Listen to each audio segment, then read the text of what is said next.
The World Beyond the Headlines lecture series is a collaborative project of the University of Chicago Center for International Studies and the International House Global Voices program. Our nationally recognized programming is made possible with support from listeners like you. Secure the future of World Beyond the Headlines programming by making your gift online at alumniservices.uchicago.edu/giving. Please specify World Beyond the Headlines as the area of giving. The World Beyond the Headlines lecture series is supported by the McCormick Foundation, the Norman Wade Harris Fund, and generous contributions from listeners like you. Good. Hi, I'm John Shoeman. I'm a general internist at University of Chicago here at the Medical Center, and I'm delighted to be introducing tonight's speaker. I'm also with the Human Rights Program of the University of Chicago. Tonight's event is being brought to you by the World Beyond the Headlines, and the World Beyond the Headlines series is a collaborative effort between the Center for International Studies, International House, who is hosting us tonight, and the Seminary Co-op Bookstore. On the table in the back, Dr. Lown's book is being sold tonight. You can also find a flyer listing all the upcoming World Beyond the Headlines lectures for the remainder of the fall quarter, and we hope you can join us next week, Wednesday, November 5th, the day after Election Day at 6 p.m., when Arvind Panagarya will discuss his new book, India, the Emerging Giant. I'd also like to just mention that tonight's event is being audio and video recorded for broadcast on the web. And in about a month, tonight's lecture will be available for free download linked to the CIS website, Center for International Studies, at cis.uchicago.edu. Or you can visit the University of Chicago's International and Area Studies Multimedia Outreach Source at Chiasmos, which is spelled CHIASMOS.uchicago.edu. About 10 years ago, I was a resident in Cambridge, Massachusetts, a very progressive state where some of my mentors in my residency program were trying to get a referendum on the ballot to get universal health care in the state of Massachusetts.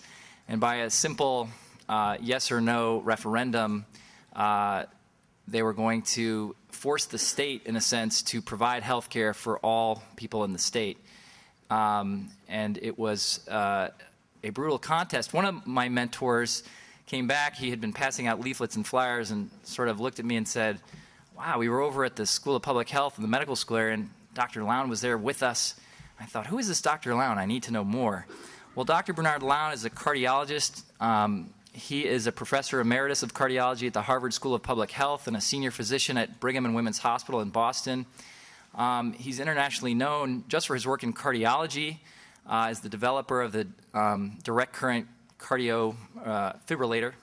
So think of your shocks. But it's almost his second career that's of perhaps more personal interest to me. He has been involved in healthcare advocacy on issues like single-payer national health insurance, and I see Dr. Young in the audience. We're glad to have you here tonight. In 1980, he co-founded the International Physicians for the Prevention of Nuclear War, and in 1985 was a co-recipient of the Nobel Peace Prize for his work in trying to use the power of his academic credential to help prevent nuclear war. Dr. Lown is the author of many scientific and journal articles, book chapters, as well as several books. His most recent book, which is back on the table there tonight, is called Prescription for Survival, A Doctor's Journey to End Nuclear Madness. Came out in July of this year, and we're very fortunate to have him visiting the area tonight, and he will talk to us about his book and his career and his work. So please, let's give a warm welcome for Dr. Bernard Lown.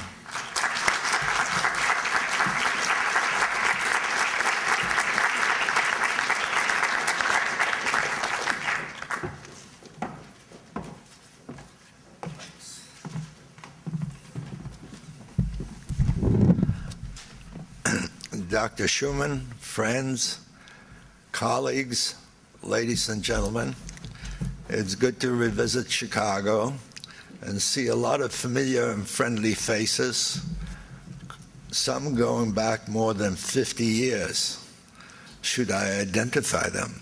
Quentin Young, Tom Madden. I'm grateful to Nat Love for helping organize this meeting, and to Jamie Bender. In a week from today, a momentous decision will have been reached about the fate of this nation. And we're all preoccupied with that. So what relevance has this evening to this election? Excuse me. Let me give you an essence of the book, The Prescription for Survival. At the height of the Cold War, when the world was teetering at the edge of extinction, a partnership between an American and Soviet doctor launched a world movement. This movement helped end the Cold War and gain them a Nobel Peace Prize. The book Prescription for Survival concentrates on 5 brief years from 1980 to 85 and recalls an untold story of how doctors helped change the traverse of history. It is a tale of an unbelievable Alice in Wonderland traverse, adventure, if you will, where I found myself one person removed from the chief of the evil empire, Mr. Brezhnev, a country that was claimed was about to destroy us. The threat of nuclear war between the USSR and the USA was unlike any ever facing humankind. Before, wars had winners and losers, victors and vanquished. Nuclear war had neither. It was a perverse danse macabre, genocide of the victim and suicide of the aggressor. Unfortunately, the nuclear embers still remain lit, in no small measure stoked by the United States. Now, I will read you just the beginning. I will not burden you with too many readings, but just from the very prologue. This book exposes the hidden machinery of history. Monumental happenings, barely visible to the public eye at the time, shifted the trajectory away from nuclear war. Major actors in the unfolding drama were not statesmen, but outsiders, medical doctors, who were more comfortable wielding a stethoscope at their patient's bedside than jousting on the political stage against mushroom clouds. Essentially, there are 2 narratives here in relating how this began. There is the nuclear narrative and the Russian narrative.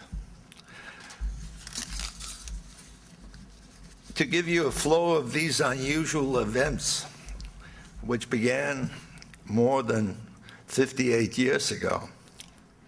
At the time, I was involved and obsessed, actually, with the issue of sudden cardiac death.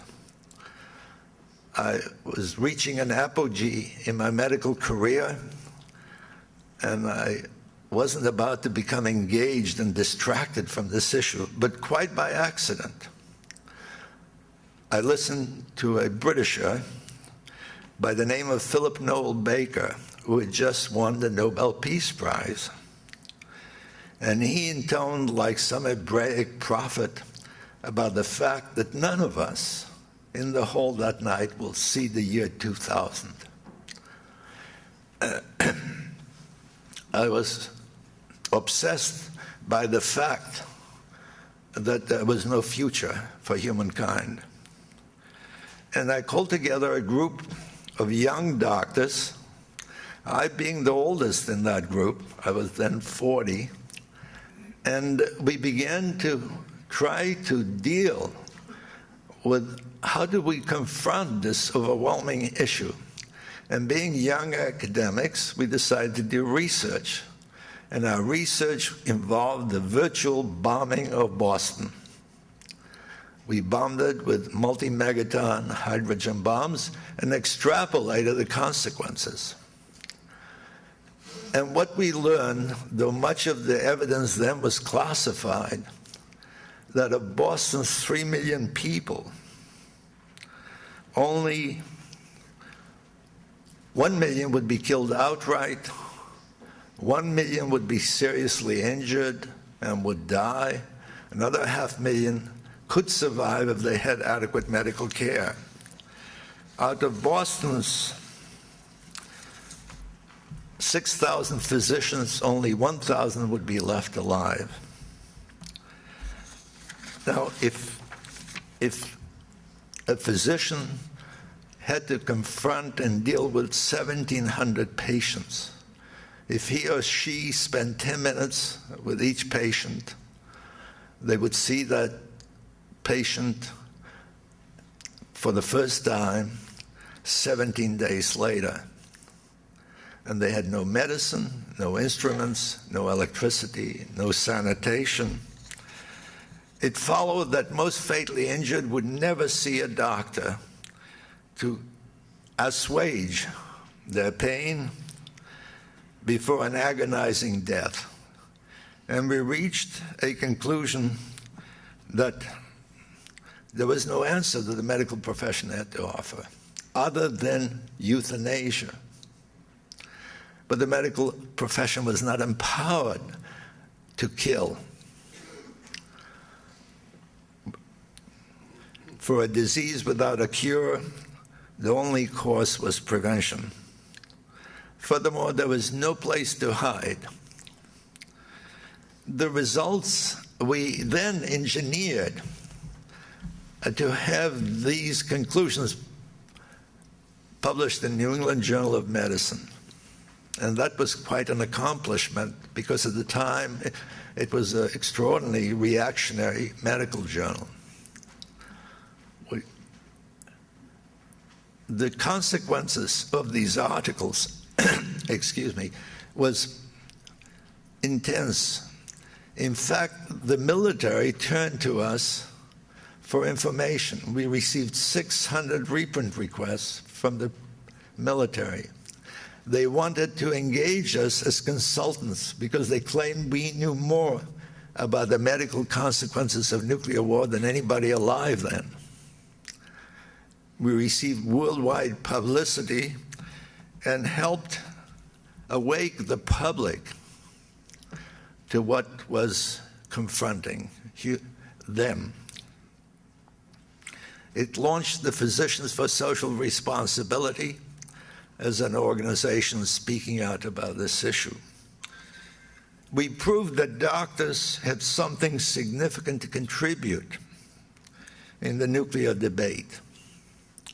And we put an end to what was going on at the time, namely America was burrowing underground to secure a mythical safety. And our articles proved without a doubt that the most dangerous place to be was in an underground shelter. Now, despite our work, despite the arousal of the public, and we helped contribute at the time to the Atmospheric Testbed Agreement of 1963. We even got a call from the White House to help them in that campaign at the time. But all our efforts were to no avail. A nuclear arms race continued with the largest military buildup in history. By that time, nuclear destructiveness equaled about 1 million Hiroshimas. A friend of mine, a four-star admiral by the name of Noel Geiler, who was in charge of targeting, nuclear targeting for the Joint Chiefs of Staff, confided to me that by the late 1970s, we had exhausted targets in the Soviet Union. And he said they were then targeting meadows and outhouses in the Soviet Union. Our minds decouple. Thinking ceases at the scale of such perversity.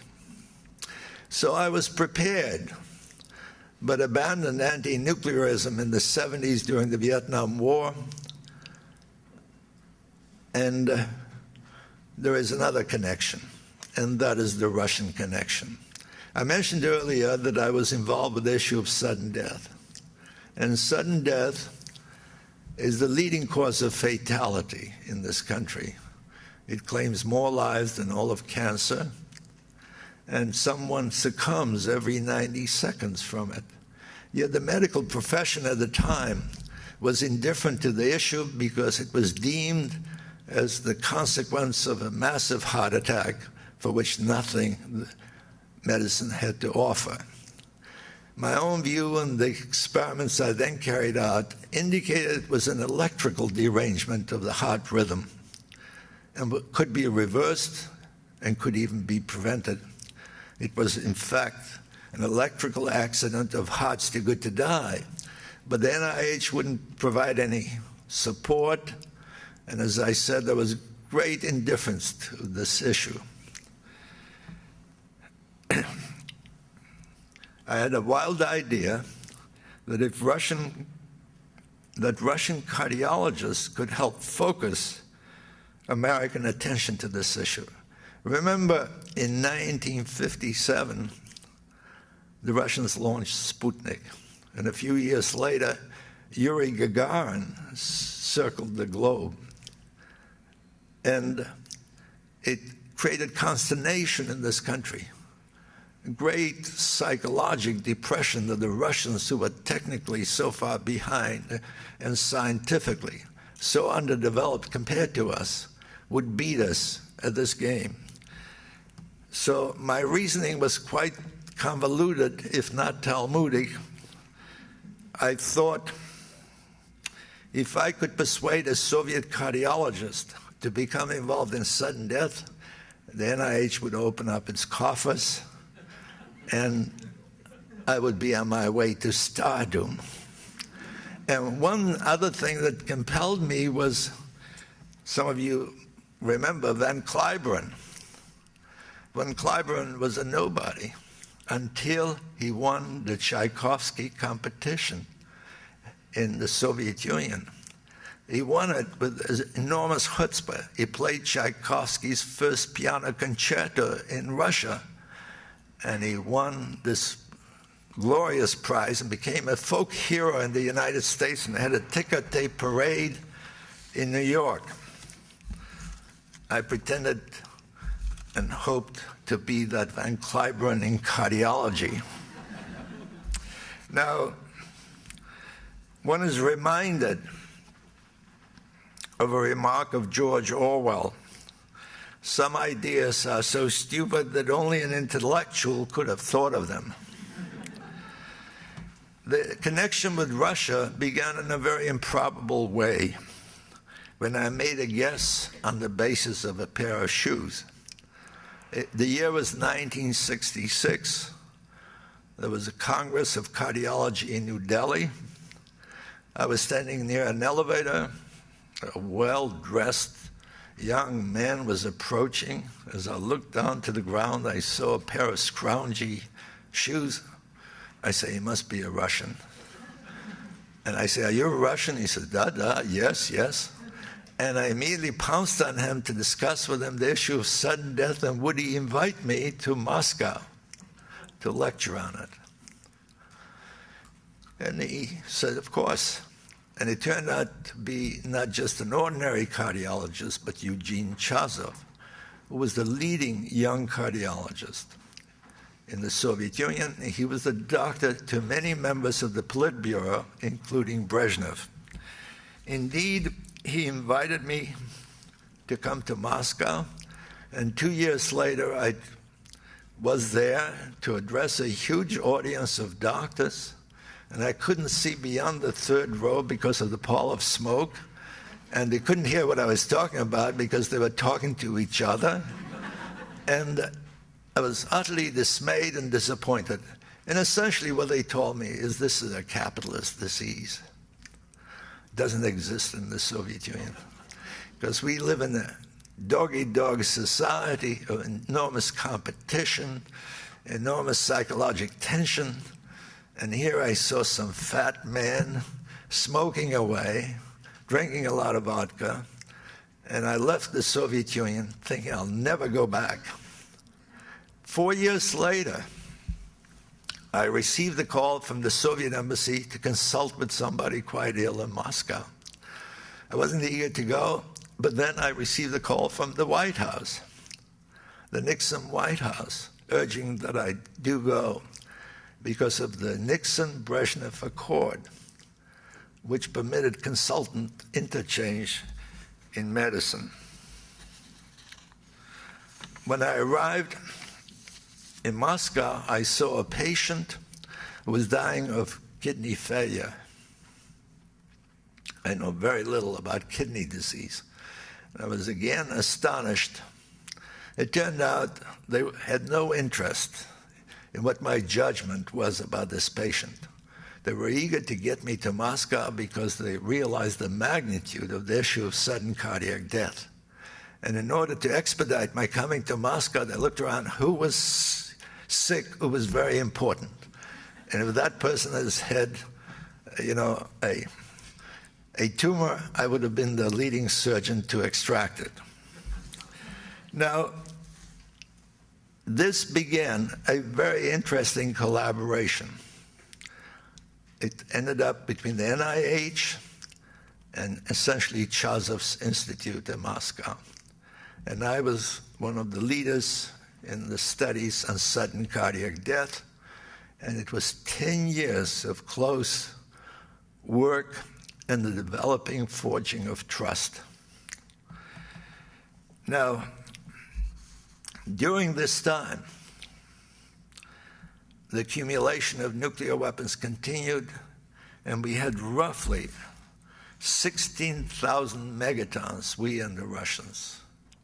I mean, a number that boggles the imagination. A megaton is the equivalent of 1 million tons of dynamite. During World War II, the total ordnance was 11 megatons. This was equivalent to 4 tons of dynamite for every man, woman, and child on Earth, enough to kill off 100 billion people. In addition to that, the fact that was conducing to such instability was the fact that these were the payloads, the nuclear payloads were attached to missiles whose traverse from one country to the other, from the Soviet Union to the United States, or the reverse, was only 25 minutes, preventing any judgment as to the nature of what the radar was recording. And we increasingly began to relegate decision-making to infallible computers built by fallible human beings. The whole age, the strategy of the age was mutual assured destruction, the acronym of which was MAD. And whomever I talked to, trying to provoke understanding and participation and involvement in this issue, the answer was twofold. Firstly, that the nuclear weapons did their job. They kept the peace. They deterred the evil Russians. And secondly, was 5 words that I heard over and over again. We cannot trust the Russians. We had dehumanized the whole people, and we were ready to wipe out the whole nation as they were to do the same to us. Now,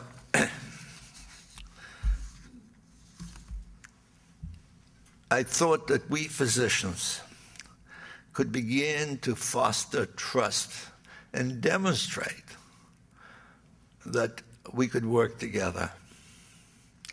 I wrote to Chazov to become involved, to launch an organization. Initially, we intended merely a Soviet-American organization of physicians. And he was totally uninterested. He realized that we were Don Quixote-like flailing at windmills. He thought his career would be destroyed. And one evening, in utter despair, with my wife Louise right there, I sort of lost my cool. And I said, Eugene, you are not the great doctor you pretend. You're an utter opportunist. And he stalked out of the room, and my wife says, that was the most stupid thing I've ever heard you say. And I said plenty of stupid things in my life. And I thought that was the end. Next morning, he called me. He said, let's work together. What happened that night, my sort of suspicious American mind was he called Brezhnev, and Brezhnev says, do it. It gives us an opportunity to connect, penetrate, God knows what. But in actuality, later on, when at a heavy drinking party, he recalled that time, and he said, I came home, and my daughter, young daughter, who was a physician, said, Dad, you look so tired. You work too hard. He says, I just met an American who said I didn't work hard enough. She says, you know those crazy Americans. They're workaholics. They have no sense of living. And then she was very curious. She said, what did Americans say? And he told her.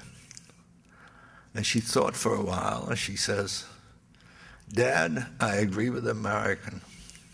Not for your sake, not for my sake, but for the sake of your grandson who's 4 months old.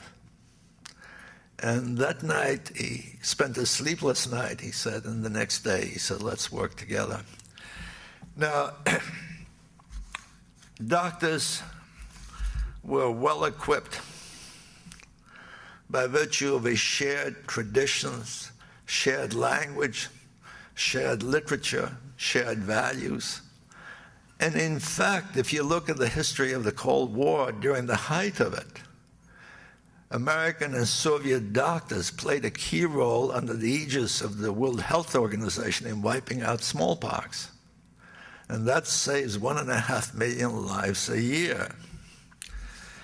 We went ahead, and to our surprise, we started with just Chazov and myself.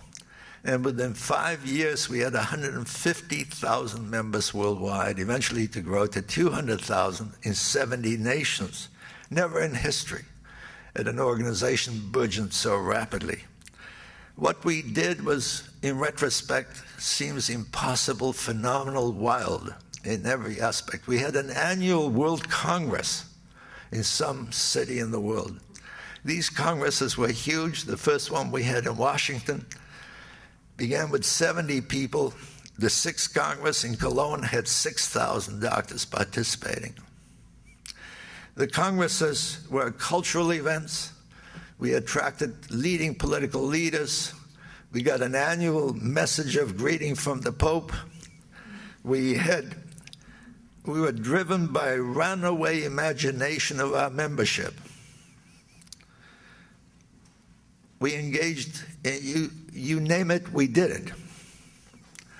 We had doctors, Soviet and American doctors, kayaking off the coast of Maine, climbing Mount Elbrus in the Caucasus. We launched a music series in Berlin, which 350 million people listened to those concerts, both jazz and classical, which is still producing CDs. Now we're in our 110th CD. We had children write letters to Reagan and Brezhnev saying, please let us grow up. We had 1 million doctors sign petitions. We had floating lanterns down the Rhine, Danube, and Volga. We had doctors become citizen journalists because the major problem we faced was reaching the American public. We were totally blocked out. from the media, totally. We had one favorable editorial when the movement was launched in the New York Times, and thereafter there was a big shout-out. So part of the strategy was to gain your attention, to let you know what we were doing, and that was next to impossible. I once complained to the editor of the Boston Globe, and she said to me, Dr. Lown, I said, how can you have democracy if the people are uninformed? She says, Dr. Lown will give you front page coverage if you immolate yourself in the Boston Commons the way the Buddhist monks did. Now, we in addition developed a concept of accidental nuclear war. The fact that at any one moment, very sick Americans with psychological problems were sitting at silos, and drunk Russians, because in the Soviet Union, we had ample evidence that 30% of the population was drunk at any one time. It was Now, we also did something extraordinary, where Russia was censored. You couldn't speak on their television. And one day when I was visiting in Moscow, and by this time I was visiting in Moscow many times a year, Carl Sagan was in Moscow, and we both went to the American embassy. As I walked in, the American ambassador singled me out, and he pointed a finger at me. His name was Arthur Hartman, very distinguished American Foreign Service worker. He says, Lown, you're betraying democracy. You're undermining the resolve of the American people by frightening them out of their wits about nuclear weapons. I say, but the Russians are publishing our literature. He says, publication doesn't matter. The only thing that matters is television. So quite blithely, I said, oh, so we'll be on Soviet television. He looked at me as though I was a dunce. He says, once a year, I'm permitted to be on Soviet television on the 4th of July for 10 minutes. And I have to submit my script 2 weeks ahead of time. And if I deviate in some sentence, I'm off the air. I felt mortified, insulted, and when I got back to the United States, I flew to Washington and met with Soviet Ambassador Dobrynin. I said, we must be on Soviet television. And I explained to him why. He shrugged his shoulders. He says, that's beyond me. But why are you turning to me? You have much more powerful friends in Moscow. I said, such as? He said, Eugene Chazov. And he handed me a piece of embassy stationery. He says, you write him a letter, and I'll assure you it'll be delivered tomorrow.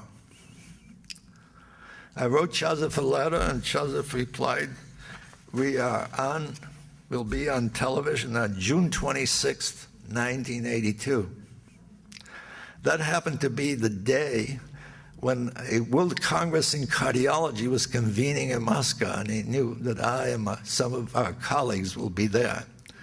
We were on Soviet television for 1 hour, totally uncensored. And it reached 100 million people.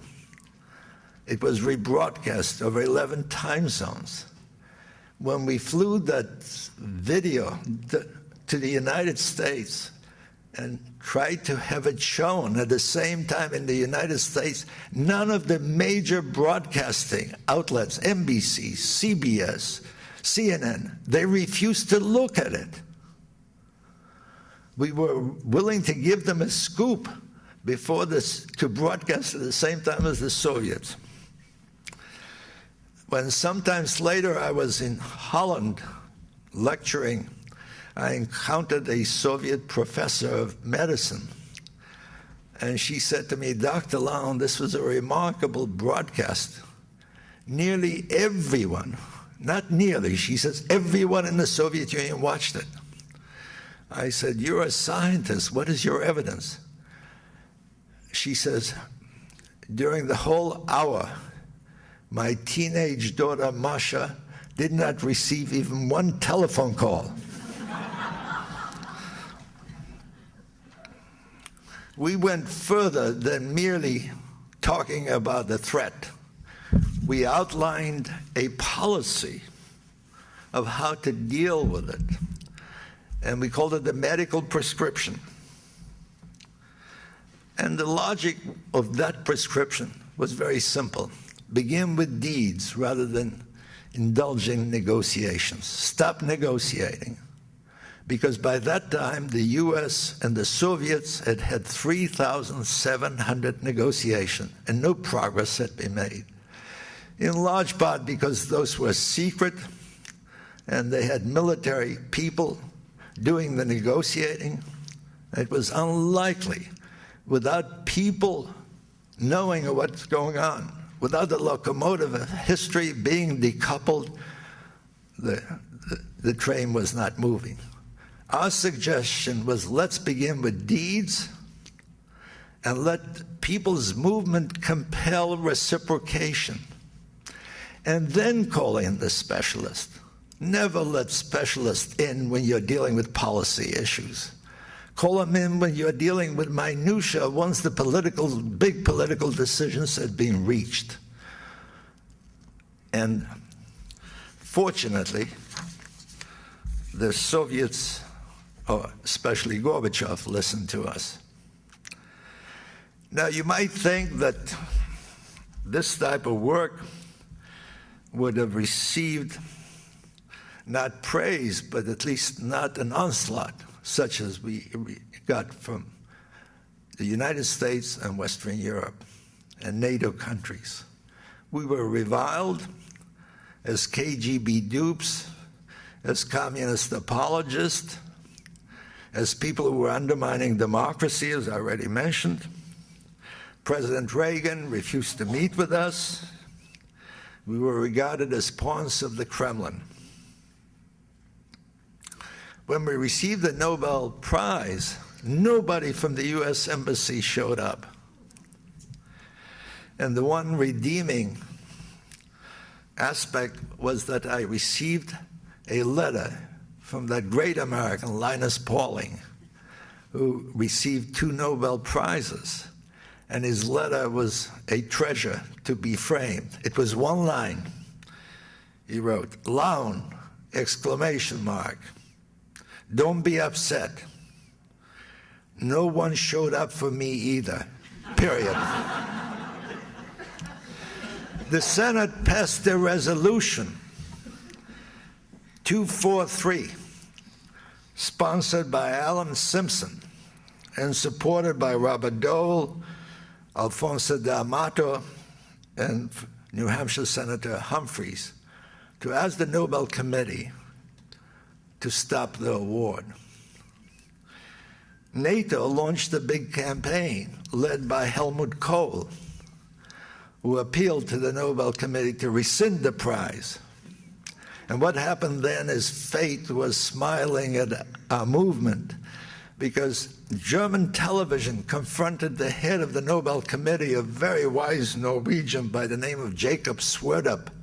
They say, did it ever happen that the head of a government appealed to the Nobel Committee to withdraw a prize? And he looked and looked at the ceiling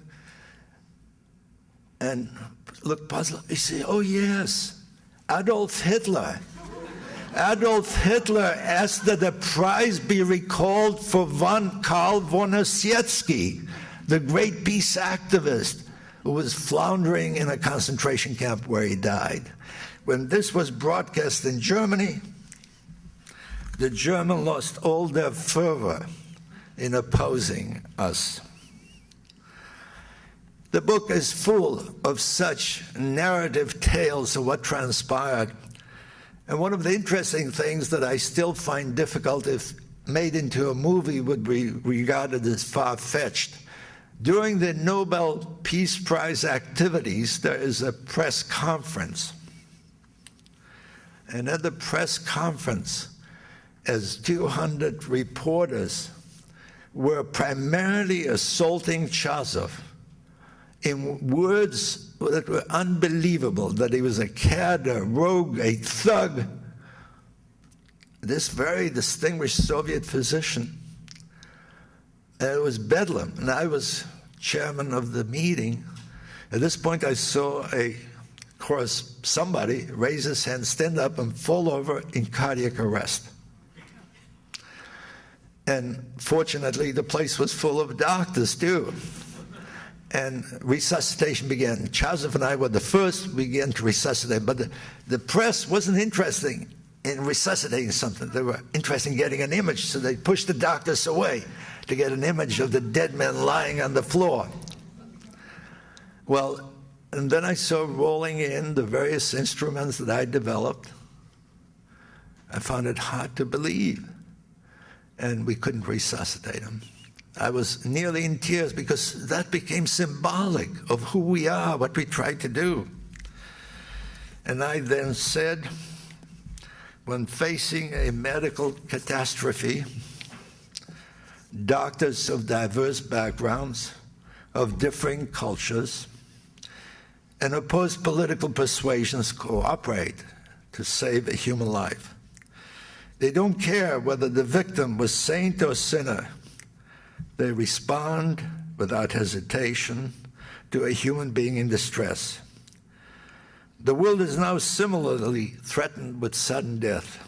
We physicians are responding compelled by values evolved over the millennia. IPPNW, that is the International Physicians for the Prevention of Nuclear War, is nothing more than medical professionalism with a global human face. Somebody who read my book recently, interviewing me on the radio, he says, "Did you prepare those remarks before the event? They read so good." Well, I didn't anticipate the event. Now, there is a third narrative in the book.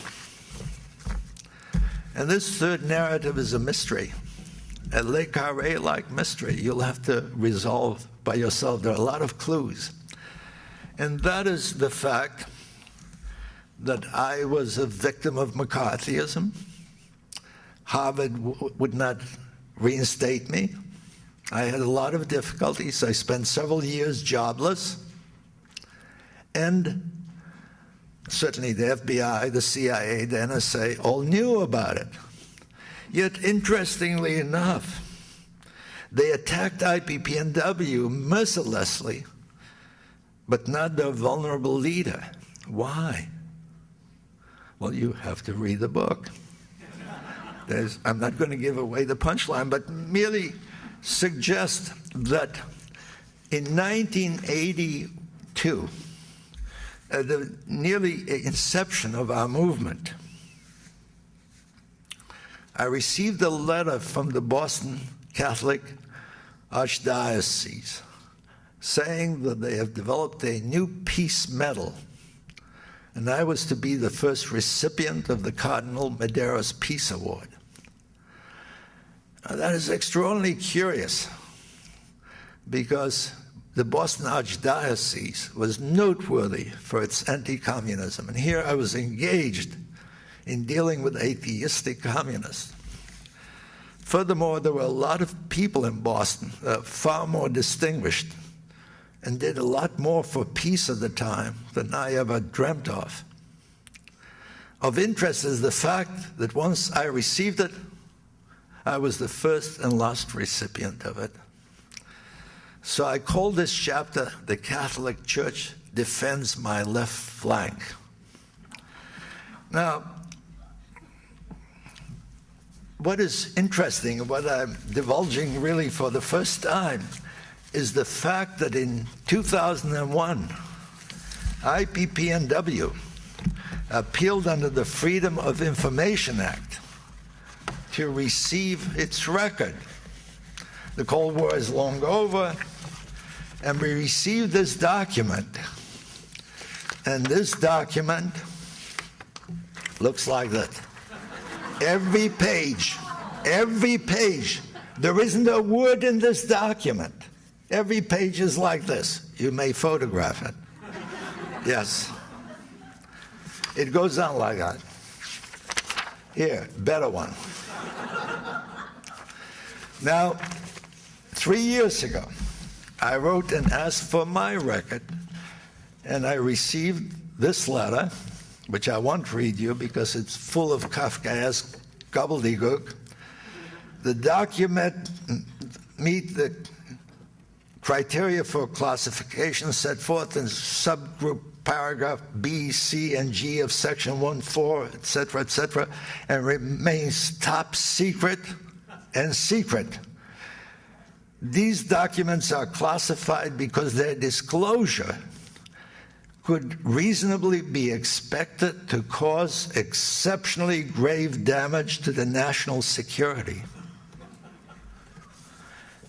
A few weeks ago, when I persisted, I got a fat document and I was pleased. Now, at last, they sent us one of the programs of our Congresses. Complete program. And with it were pages that looked like that. Little boxes that kids would draw, rectangles, squares, and each one said secret. And on the side says, to be declassified in 1029, I'll let you guess what the year is, 2032. I was very grateful to receive that because it gives me a prognosis of living to 2032, at which time I'll be 110. Now,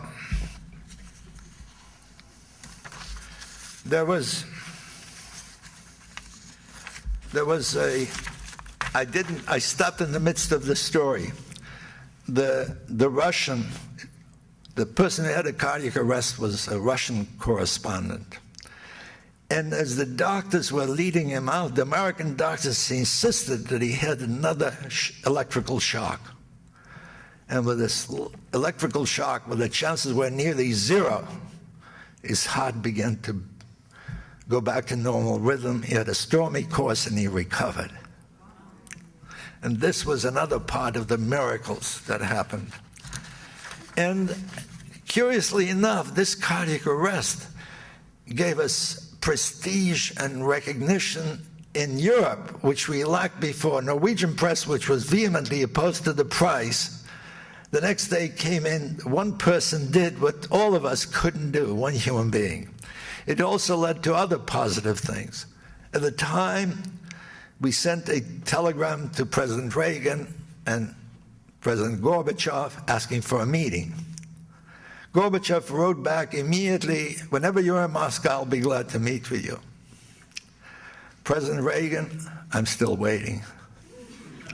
Now, just a word about my meeting with Gorbachev. And I have so many notes, I don't know where I am. But Gorbachev met with me and Chazov, and when I walked in, he said, you know, the most remarkable television I saw yesterday, and I realized that you two, Chazov and you, are not only peace activists, but you're also doctors. He says, I hear you're a specialist. He says, is it the right or left nostril you're a specialist on? And he gained in dignity and understanding in my eyes. We had a 3-hour ranging discussion on every issue conceivable. Sakharov, human rights, the nuclear issue, the North-South divide. And the point of this tale is that I called a press conference the next day. There was a room much more filled than this one. Not a single American newspaper reported on it. It is inconceivable how this could have happened. I don't understand it to this day. There are certain important lessons of this experience.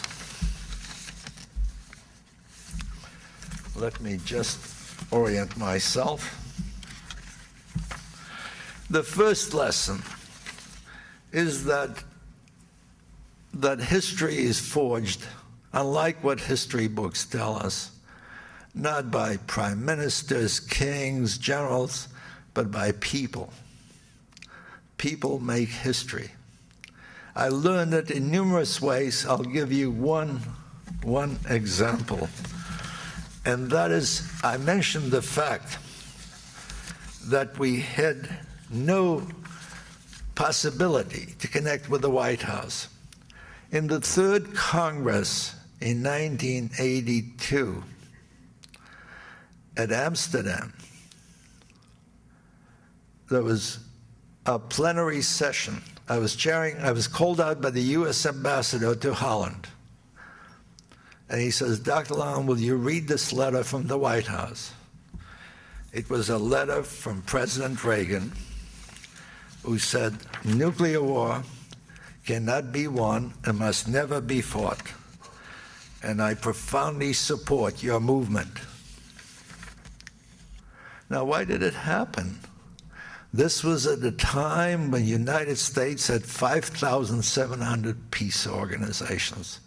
1 million people marched in New York, the largest peace demonstration ever. And the freeze movement was growing in intensity, and the politicians responded to it. A second lesson, which we began to understand, is the might of the military in shaping American foreign policy and American media and many other aspects of our lives. The American military budget now is, this year, I think, is close to $1 trillion. And the Cold War, which most Americans deem as we won, no, we lost it. The Russians lost it worse. We lost it because it cost us $11 trillion. We gained an imperial presidency. We began the events that led to Vietnam, led to Iraq, and led to Bush. None of these things, I believe, would have happened without the Cold War. It also taught me about the fact that, as Orwell once said, those who control the past control the future, and those who control the present control the past. And in what you see here is that we have actually no past. American people have no past because we're an amnesiac nation. And we have, it is curious when you talk to young people and even older people, how little they know of what happened to us. And without that knowledge, we are compelled to repeat the same mistakes over and over again. Let me read from the very end of my book, if I can find it in the welter of confusion here.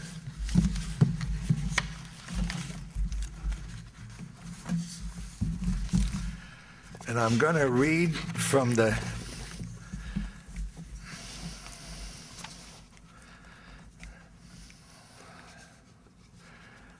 prologue and from the epilogue. Perhaps the most important lessons in the doctor's anti-nuclear campaign is a sense of hard-headed optimism. Against the impossible odds, a small cadre of passionately committed physicians roused multitudes. Eliminating the nuclear menace is a historic challenge, questioning whether we humans have a future on planet Earth.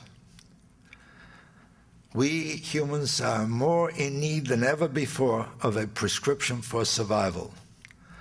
This memoir shows that change is possible and is within reach. And now the last lines The memoir is ultimately a call to action. Only those who see the invisible can do the impossible.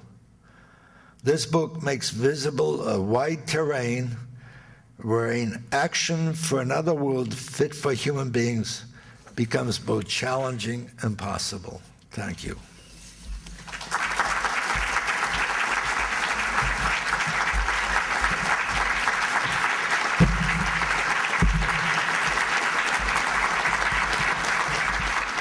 The World Beyond the Headlines lecture series is a collaborative project of the University of Chicago Center for International Studies and the International House Global Voices program. The World Beyond the Headlines series aims to bring scholars and journalists together to consider international news stories and how these stories are covered. As a listener, you have come to rely on this program for in-depth analysis of major issues facing our country and our world. But we can only continue our nationally recognized coverage with support from you. Secure the future of World Beyond the Headlines programming by making your gift online at alumniservices.uchicago.edu/giving. Please specify World Beyond the Headlines as the area of giving. The World Beyond the Headlines series is supported by the McCormick Foundation, the Norman Wade Harris Fund, and from generous contributions from listeners like you.